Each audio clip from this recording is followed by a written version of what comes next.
Dios les bendiga, somos iglesia, somos Amisadai. Una vez más, estamos acá para poder compartir la palabra del Señor que estamos llevando a cabo en estos estudios, o en estas exposiciones de breves estudios que estamos haciendo de algunos libros de la Biblia. El estudio pasado introducimos lo que era la carta del apóstol Pablo a las iglesias de Galacia.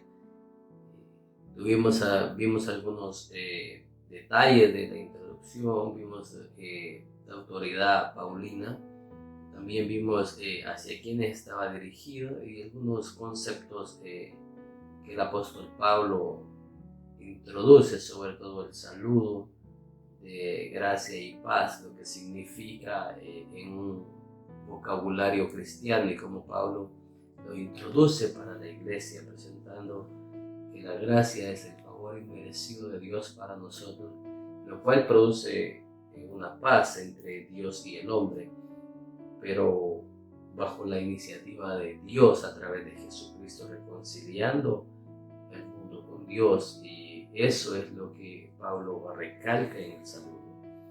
Y hablamos de que estas iglesias fueron producto de la evangelización del primer viaje misionero de Pablo junto a Bernabé y a su sobrino Juan Marcos, que fueron prácticamente los tres integrantes del primer viaje misionero de Pablo. Dijimos que esta carta el apóstol Pablo tuvo que haberla escrito en el año 48 aproximadamente, justo antes del concilio de Jerusalén. Los problemas de la carta, o por qué Pablo tiene la ocasión de escribir, fue a causa de algunos problemas doctrinales que estaban habiendo dentro de estas iglesias, prácticamente donde algunas personas llegaron, o hay otra hipótesis de que posiblemente hayan sido judíos que vivían en estas comunidades, y estaban hablando que el evangelio que Pablo estaba presentando era un evangelio, por decirlo de alguna manera, incompleto, a lo cual tenían que agregarle ciertos rituales del judaísmo. Otras personas han tratado de interpretar el pensamiento del apóstol Pablo, diciendo que el apóstol Pablo estaba presentando una nueva religión, la cual refutamos de cierta manera un poco rápida en el estudio pasado, y dijimos que lo que Pablo estaba presentando estaba enraizado dentro del origen judío de la fe, de que todo lo que la Torá judía apuntaba era a la venida de un Mesías, a un Mesías redentor. Cuando Pablo se encuentra con Jesucristo camino a Damasco y Jesús le dice: Saulo, Saulo, ¿por qué me persigues?, se presenta ante Pablo como esa promesa de redención, la cual Pablo, como un judío ortodoxo, un judío de la línea de la escuela de Chamaí, como lo expresé en el estudio pasado, tenía esa esperanza de la venida de un Mesías redentor. Entonces, basado en esos principios, podemos decir que el apóstol Pablo encuentra a ese Mesías esperado en la persona de Jesús, y su mensaje tiene que ver no con un mensaje diferente al judaísmo, sino entendiendo que Jesús es la máxima expresión de ese judaísmo. Y yo voy a tomar una lectura bíblica en el capítulo 1, versículo 6 al versículo 10 de la carta de los Gálatas. Dice: estoy maravillado de que tan pronto os hayáis alejado del que os llamó por la gracia de Cristo, para seguir un evangelio diferente. No que haya otro, sino que hay algunos que os perturban y quieren pervertir el evangelio de Cristo. Mas si aún nosotros o un ángel del cielo os anunciare otro evangelio diferente del que os hemos anunciado, sea anatema. Como antes hemos dicho, también ahora lo repito: si alguno os predica diferente evangelio del que habéis recibido, sea anatema. Pues, ¿busco ahora el favor de los hombres o el de Dios? ¿O trato de agradar a los hombres? Pues si todavía agradara a los hombres, no sería siervo de Cristo.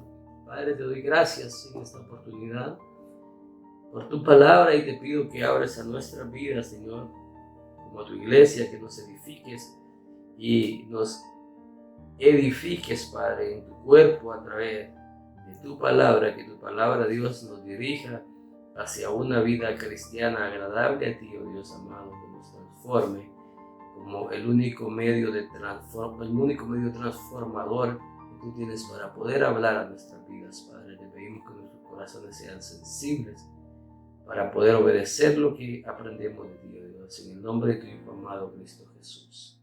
Amén.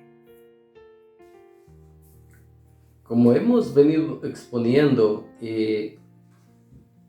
el mensaje del apóstol Pablo no es algo nuevo o algo apartado, algo diferente a lo que los otros apóstoles predicaban. Cuando nosotros vemos el discurso del apóstol Pedro después del día de Pentecostés, vemos un material sustentable o bien fundamentado en lo que eran las profecías del Antiguo Testamento en cuanto a la venida del Mesías. Al igual, cuando nosotros vimos como el apóstol Pablo presentó el Evangelio a los gentiles, sustentó su mensaje con las profecías y las promesas que Dios había dado al pueblo de Israel a través de la historia y cómo esas profecías apuntaban a Jesucristo. Pero este mensaje que Pablo estaba presentando, o que los apóstoles en sí presentaron, no era un mensaje personal, no era algo que ellos estaban sosteniendo como un capricho humano para poder seguir expandiendo alguna filosofía, alguna forma de vida, sino que nosotros vemos que ellos dicen el Evangelio de Jesucristo.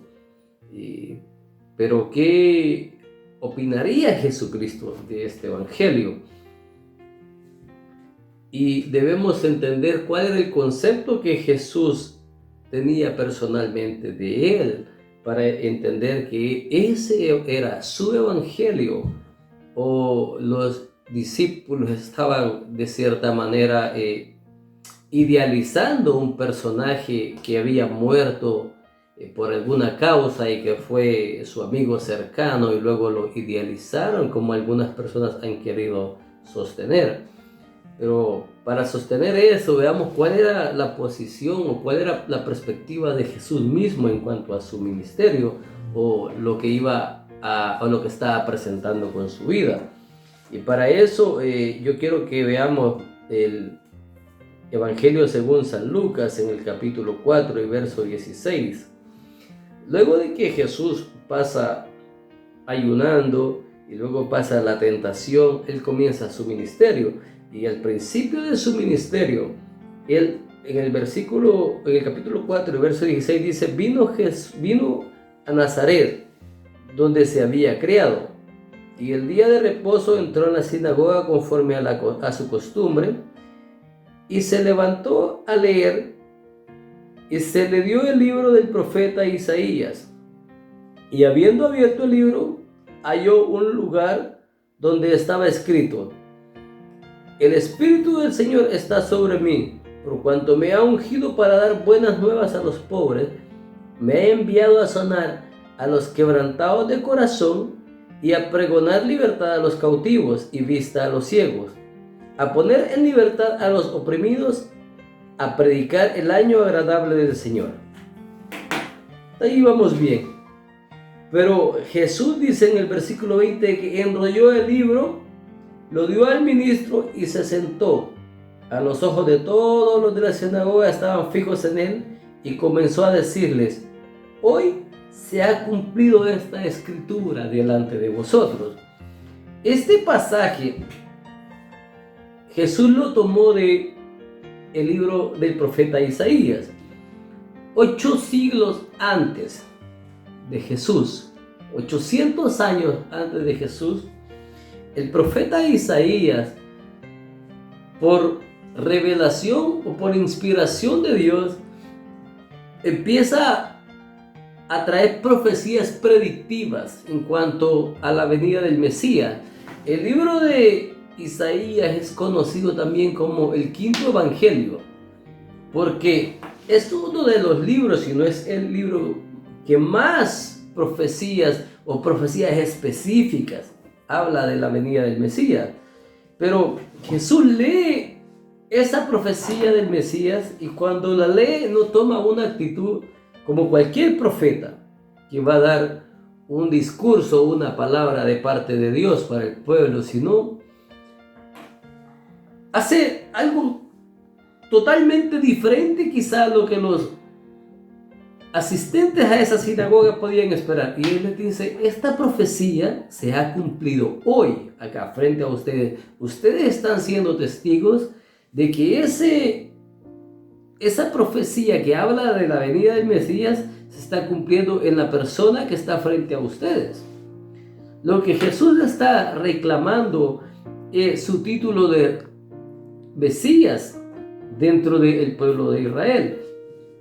O sea que Jesús estaba claro del ministerio que él tenía dentro del pueblo, dentro de la historia por suceder.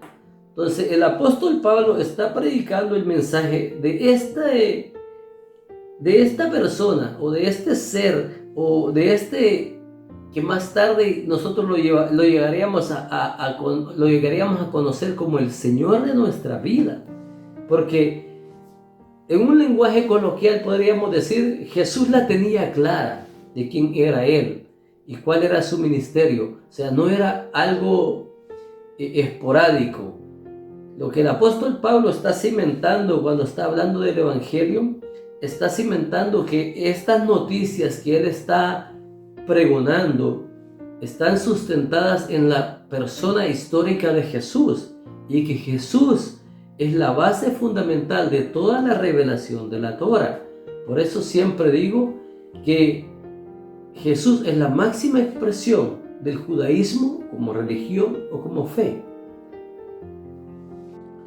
Cuando decimos que la ley o la revelación del Antiguo Testamento o la Torá, como queramos utilizar el término, apuntan hacia la persona de Jesús, era porque desde un principio la causa de la separación entre Dios y el hombre es el pecado. Y la promesa de sanar esa relación quebrada en el jardín del Edén siempre fue una esperanza de una redención a futuro, y en algún momento de la historia tenía que hacerse presente esa elección, pero no era algo al azar.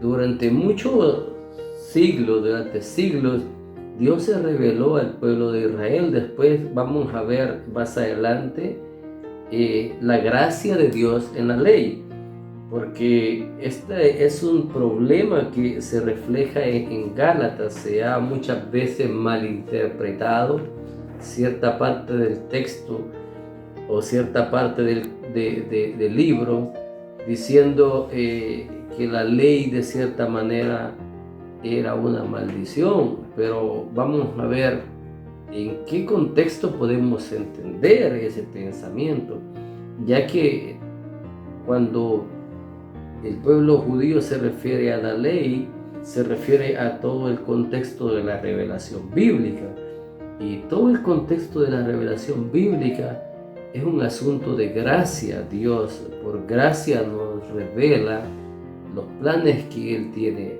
para la creación, pero para eso debemos de entender que dentro de esa revelación, el centro de la revelación y por decirlo de una manera, el objetivo de esa revelación es la redención del hombre y reconciliar al hombre con Dios. Y el único medio que podemos encontrar nosotros de eso era a través de que Dios mismo tenía que tomar una iniciativa. Y en esa iniciativa, Jesucristo mismo se entrega como mediador. Y esas profecías de Jesús como el mediador o el Jesús como el reconciliador son parte de ese ministerio o de esas profecías a través del desarrollo bíblico. Isaías 40 dice: consolados, consolados, pueblo mío, dice vuestro Dios. Alabad al corazón de Jerusalén, hablad al corazón de Jerusalén, decirle a voces que su tiempo es ya cumplido, que su pecado es perdonado, que doble ha recibido de la mano de Jehová por todos sus pecados. Dios toma la iniciativa de perdonar a través de la persona de Jesucristo. El mensaje que Pablo presenta a las iglesias de Galacia está enraizado, como lo dije anteriormente, o está fundamentado primeramente en el ministerio terrenal de Jesucristo. Y ese ministerio terrenal de Jesucristo está fundamentado en las profecías históricas del Antiguo Testamento, de la ley o de la Torá, como nosotros queramos utilizar el término.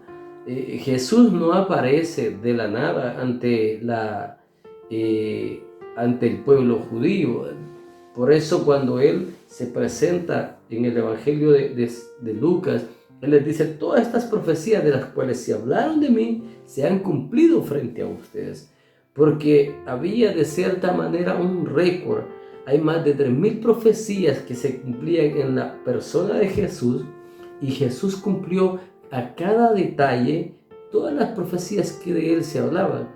Si nosotros buscásemos una sola profecía que encontrásemos que hubiese del Mesías en el Antiguo Testamento que no se cumpliese en la persona de Jesús, pondría en riesgo toda nuestra teología. Sin embargo, todas las profecías que hay de Jesús en el que hay del Mesías en el Antiguo Testamento se cumplen en la persona de Jesús. Pero entonces, ¿cómo Pablo sustenta ese mensaje? ¿Cómo Pablo sustenta que el mensaje que él está llevando es el mismo mensaje que Jesús llevó? Jesús tenía una manera de enseñar muy peculiar, y algunos conceptos que enseñaba fueron muy profundos, que habla del perdón. Entonces debemos de reconciliar la teología que Jesús enseñó, predicó y vivió con lo que el apóstol Pablo ahora está llevando como evangelio de buenas nuevas a las iglesias, no solo judías, sino también gentiles. Durante el ministerio terrenal de Jesús utilizó una forma de enseñanza bastante peculiar o bastante personal, diría yo, bastante única quizá de Jesús. Digo única es que ningún otro escritor del Nuevo Testamento utilizó lo que es el concepto de las parábolas. Jesús enseñó mucho por parábolas, a tal punto que algunas veces la gente no entendía de lo que estaba hablando, y era porque no estaban familiarizados con el lenguaje teológico que Jesús utilizaba. Y luego voy a hablar a qué me refiero con eso. Pero el apóstol Pablo, nosotros no lo vemos utilizar parábolas en sus enseñanzas o como él elabora sus cartas. Pero para ello podemos decir que no solo que son metodologías diferentes de enseñanza, sino que también tenía diferente propósito la forma en que estaban enseñando tanto Jesús como Pablo en su debido momento. Sin embargo, el trasfondo del mensaje de Jesús es lo que Pablo está pregonando en sus cartas, del fundamento teológico de lo que Jesús presentó y predicó en su ministerio terrenal. Hubieron dos conceptos que quiero recalcar del mensaje de Jesús. Primero, lo que es el concepto de fe, y lo que es el concepto después, lo que es el concepto de gracia. Jesús en muchas ocasiones hizo muchos milagros, muchas veces alabó la fe de algunas personas, otras veces dijo, condenó la ausencia de la fe. La fe juega un papel muy importante en el ministerio de predicar el Evangelio de Dios por la persona de Jesús. Y yo voy a citar en esta ocasión Marcos, el capítulo 1, versículo 40, pasa un suceso bien importante o bien profundo. Ahí dice que vino un leproso rogándole, e hincada la rodilla le dijo, si quieres puedes limpiarme. Jesús, teniendo misericordia de él, extendió la mano y le tocó y le dijo, quiero, sé limpio. Cuando nosotros vemos el capítulo 4 de Lucas que citamos anteriormente, vimos que el ministerio de Jesús involucraba sanidades también, involucraba otros aspectos milagrosos. Cuando en Marcos vemos a una persona, a un leproso, la lepra era una de las enfermedades más complicadas de la época. La persona, al darse cuenta que era leproso, muchas veces trataba de esconder eso, porque los efectos sociales eran muy profundos. Si era una persona con familia, tenía que abandonar su familia e irse a una comunidad de leprosos, vivir totalmente alejado de la vida común de las personas que no tenían esa lepra o esa enfermedad. Pero en esta ocasión hay un leproso que Marcos no nos dice cuándo o en qué momento. Estamos viendo el primer capítulo según el Evangelio de Marcos.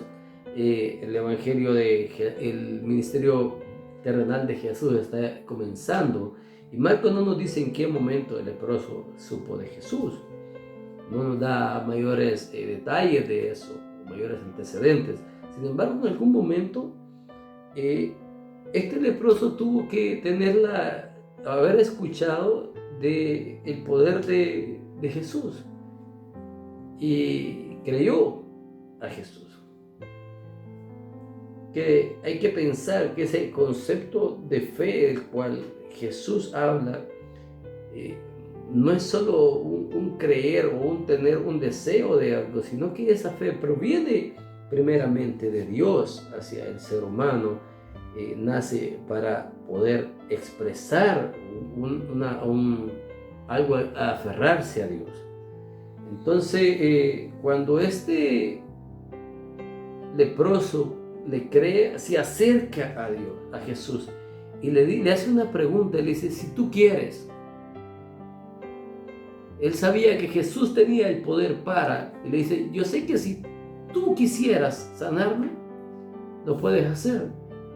Y el mensaje de Jesús es que Él quiso, por eso Él está presente. Cuando hablamos del perdón de pecados, del mensaje del apóstol Pablo hacia los Gálatas o hacia cualquier iglesia, ya sea judía o gentil, estamos hablando de que Jesús tomó la iniciativa y Jesús quiso perdonar al ser humano para reconciliarlo con Dios.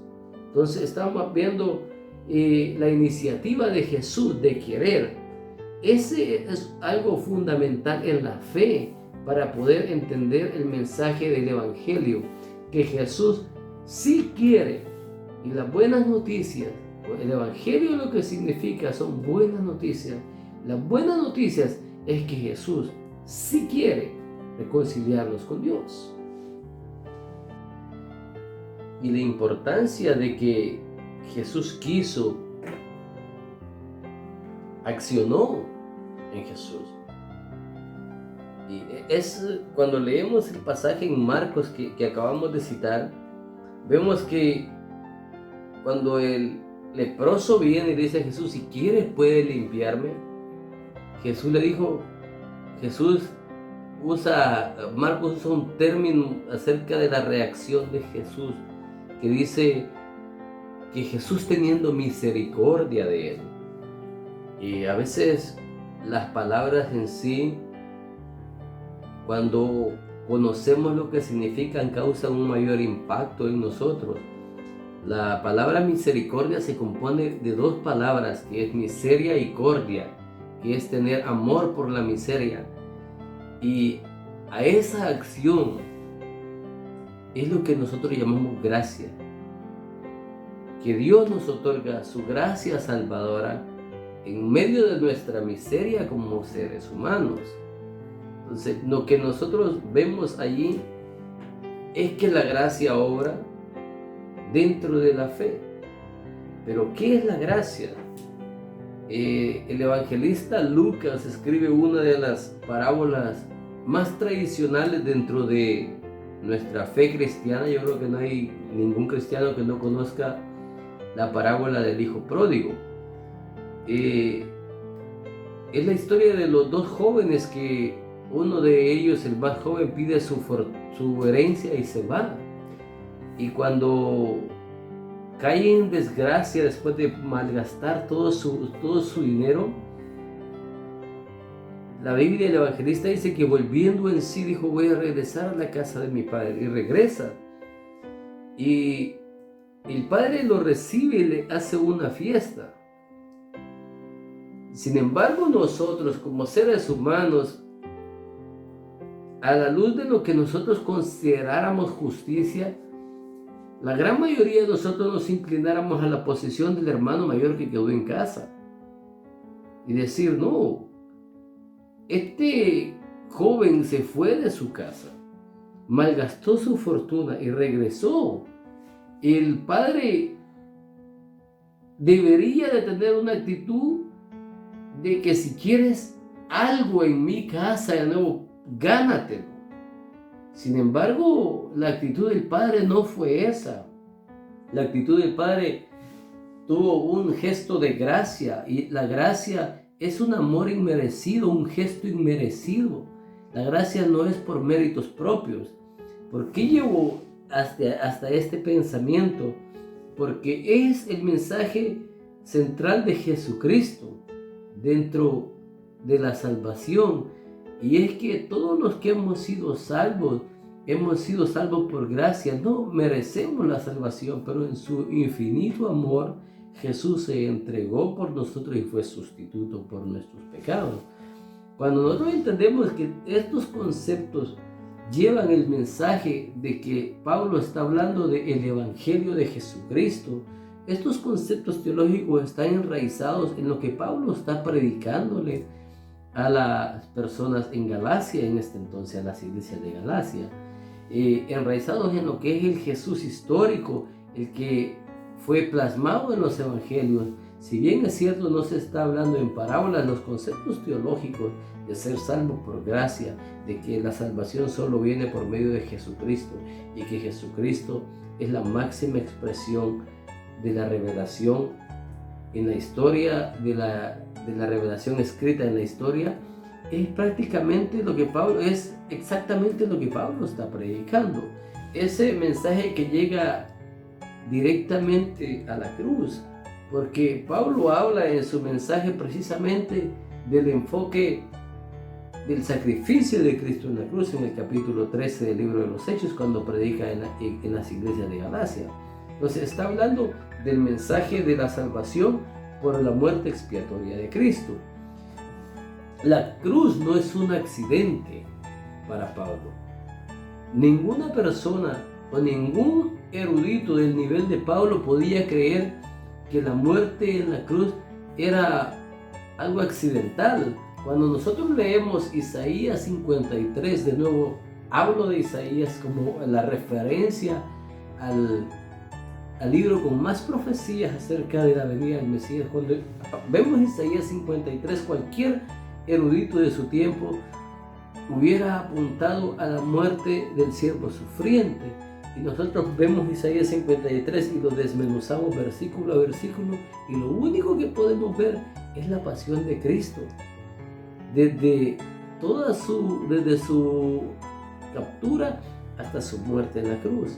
Entonces, para Pablo, la cruz no era un accidente, era la cúspide del ministerio terrenal de Jesucristo. Y si la muerte en la cruz no era algo accidental y era la cúspide del ministerio terrenal de Jesucristo, cada detalle de eso es importante. Y el Evangelio según San Juan, en el capítulo 19, versículo 30, tiene una expresión bien importante en nuestra fe cristiana que le da una base fundamental al reclamo que Pablo tiene hacia los Gálatas. Porque voy a explicar esto. Cuando Jesús está muriendo, una de las últimas palabras que usa es consumado es. Hemos escuchado quizá muchas ocasiones algunas prédicas de esta palabra. La palabra que Jesús utiliza en consumado es una palabra griega que dice tetelestai, que es un término que se utilizaba como una calificación a una obra de arte, que significaba que no había nada más perfecto que eso. Y lo que estamos diciendo ahí es que no hay nada más perfecto o nada más grandioso en la expiación de los pecados del hombre que la obra que Jesús está consumando en la cruz. Esa es, por decirlo de una manera, es el sello final de garantía de que Jesucristo es la única solución para el ser humano. Si Pablo presenta todos esos argumentos en su predicación a los Gálatas, a las iglesias de Galacia en su primer viaje misionero, y predica con esa pasión y esa forma fiel de presentar el Evangelio, como él se lo dijo a las iglesias de Efeso cuando descendió, que no rehusó predicar todo el consejo de la verdad. Si Pablo es tan fiel a lo que está presentando y entendemos que Jesús es la obra perfecta de la expiación y que fuera de él no hay nada más, cuando Pablo escribe esta carta a los Gálatas, no debería de sorprendernos la actitud que Pablo toma. Dije que Gálatas fue escrito en el año 48 bajo la hermenéutica de interpretación del texto que esta exposición toma, que es la de los Gálatas del sur. Entonces Pablo tuvo que haber evangelizado esta iglesia aproximadamente un año y medio antes de lo que está pasando. Y un año y medio antes Gálatas evangeliza a esta iglesia y le da todo a esta gente, le da todos los argumentos y les presenta las buenas noticias de que hemos sido reconciliados con Dios a través del sacrificio en la cruz. Y estos hermanos reciben el mensaje de Pablo felizmente. Pablo dice que lo recibieron como un ángel. Y Pablo se va y deja esta iglesia fundada. Y un año y medio más tarde, algo pasa ahí. Algo pasa que otras personas empezaron a enseñar otro concepto. Y Pablo les dice: estoy tan maravillado que usted se ha alejado tan pronto de esto. De todo lo que yo les hablé, que fue todo el consejo de la verdad, y con la claridad explicativa de enseñarles que Jesucristo nos salvó y que la salvación es por gracia. Y ahora vienen otras personas con otro evangelio. El término otro evangelio no es, Pablo no está igualando el mensaje de los otros predicadores. Todo lo que no se asemeja al verdadero evangelio de Cristo es una farsa, simple y nada más. Cuando la salvación o nuestra fe no está cimentada en la fe y en la gracia redentora de Jesucristo, entonces no tiene el valor que debe tener. ¿Por qué digo no tiene el valor? Cuando se habla de algo falso, algo que no sirve, cuando hablamos de falsificar una moneda, puede parecer igual. Si yo tengo un billete de $100 que es original, yo puedo ir a comprar confiadamente con ese billete de $100, pero si mi billete es falso, no tiene el mismo valor, no tiene ningún valor, aunque parezca igual, si no es auténtico, no tiene cero valor de valor económico. De la misma manera, si el mensaje que estos apóstoles o estos predicadores estaban llevando a la iglesia de Galacia dejaba invalidado el sacrificio de Cristo en la cruz como el único medio de salvación, no tenía ningún valor. El abrazarlo era retroceder a lo que históricamente esperábamos. El renunciar a Cristo como la única solución para reconciliar al hombre con Dios es quedarnos en la bancarrota espiritual delante de Dios. Y si quedamos en la bancarrota espiritual, no tenemos nada que ofrecer. En realidad nunca tuvimos nada que ofrecer, sino que fuimos alcanzados por Cristo. Y al renunciar a ese mensaje de gracia, estamos renunciando a lo único grande a lo cual podemos aferrarnos como medio de salvación. Y lo que el apóstol Pablo está diciendo acá, y habla de los perturbadores, es que estos predicadores vinieron a perturbar el mensaje hacia los Gálatas. Y Pablo le dice a los Gálatas: escuchen, aunque seamos nosotros, y utiliza un término exagerado, aunque fuesen los ángeles del cielo que trajeran otro mensaje que no sea este, Pablo está poniendo de una manera el que ellos puedan evaluar no solamente su apostolado, que el apostolado de Pablo no estaba cimentado en un capricho personal de él, sino que su mensaje era avalado primeramente por todas las profecías del Antiguo Testamento, por todo lo que se hablaba del Mesías, y segundo, por lo que Jesús mismo había hecho y dado evidencia de que esas profecías se cumplían en su persona. Entonces, lo que Pablo está diciendo es que lo realmente valioso acá es el mensaje, no el mensajero. Eso nos debe a nosotros como iglesia, de la misma manera que a los Gálatas, ponernos en alerta y evaluar el mensaje que escuchamos.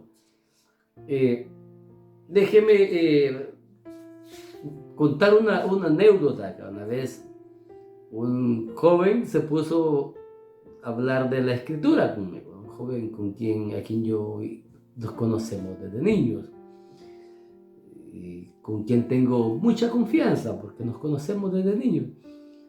Y él, donde vamos conversando, y bueno, en un viaje a 2 horas, me dice que la Biblia decía que uno en el cielo se iba a encontrar con sorpresas. Y yo me quedé así y me reí, porque le digo: hijo, eso no dice la Biblia. Y me dice: no, claro que la Biblia lo dice, yo lo escuché de un predicador. Le digo: ok. Y yo le dije: yo te voy a dar $100 a ti si tú me encuentras ese pasaje en la Biblia. Yo les di el dinero y teníamos 2 horas en camino para llegar al lugar. Y lo buscó,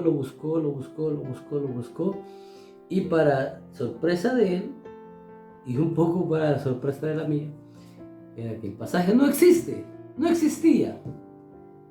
Y él se acordó que lo escuchó en algún lugar, y después, escuchando, buscó en YouTube y vio un predicador que dijo: ¿y por qué yo le di $100? Porque ese es un dicho de muchos predicadores que dice: nosotros vamos a ver sorpresas en el cielo, pero la Biblia no lo dice. Entonces, ¿qué quiero decir con esto? Nosotros no debemos de creer que es algo es cierto solo porque el hermano fulano o el predicador sutano o cualquiera que sea lo dijo. Tenemos que creer que algo es cierto porque la Biblia lo dice y evaluar el mensaje a la luz de la Escritura. Pablo le dice a los Gálatas, ni nosotros, trayendo un mensaje diferente, deben aceptarlo. A un ángel que traiga un mensaje diferente, debe de aceptarlo, porque el único mensaje válido es aquel que resalta la obra de Dios a través de la persona de Jesucristo, reconciliando al hombre con Dios. Todo lo demás es apartado, y Pablo es muy fuerte al decir que todo lo demás, si alguno hace un evangelio diferente, dice, el tal sea anatema. La palabra anatema lo que significa es maldito por Dios. Cuando nosotros no somos fieles a lo que la Escritura enseña y inventamos y nos alejamos de honrar a Dios a través de la Escritura, estamos acarreando juicio para nuestra vida, porque así como Pablo, que está exponiendo la palabra, y él dice, a mí me es necesario agradar a Dios antes que a los hombres, y le está diciendo a los Gálatas, en realidad lo realmente importante, a pesar de que a mí me interesa como apóstol de los gentiles y a quien Dios me envió, que ustedes sean salvos por medio de la obra de Cristo, eso no significa que yo tenga que bajarle los estándares a la predicación de la obra de Cristo. No, en realidad mi meta como expositor siempre va a ser elevar el estándar y ser fiel a lo que Cristo hizo en la cruz para poder ser eficaz en mi mensaje. El verdadero enojo de Pablo, por el cual se maravilló que ellos se hayan alejado, es porque la gracia de Dios y el mensaje de salvación es tan claro y entendible que nos hace a nosotros como seres humanos tener un reflejo de quiénes somos como seres humanos y quién es Dios en su grandeza, y que nosotros no podemos alcanzar a Dios. Y como nosotros no podemos alcanzar a Dios por medio de Jesucristo, Él nos alcanza a nosotros. Cualquier otro mérito que nosotros queramos hacer como seres humanos queda deshabilitado delante de la gracia salvadora del Señor Jesús. Que Dios les bendiga.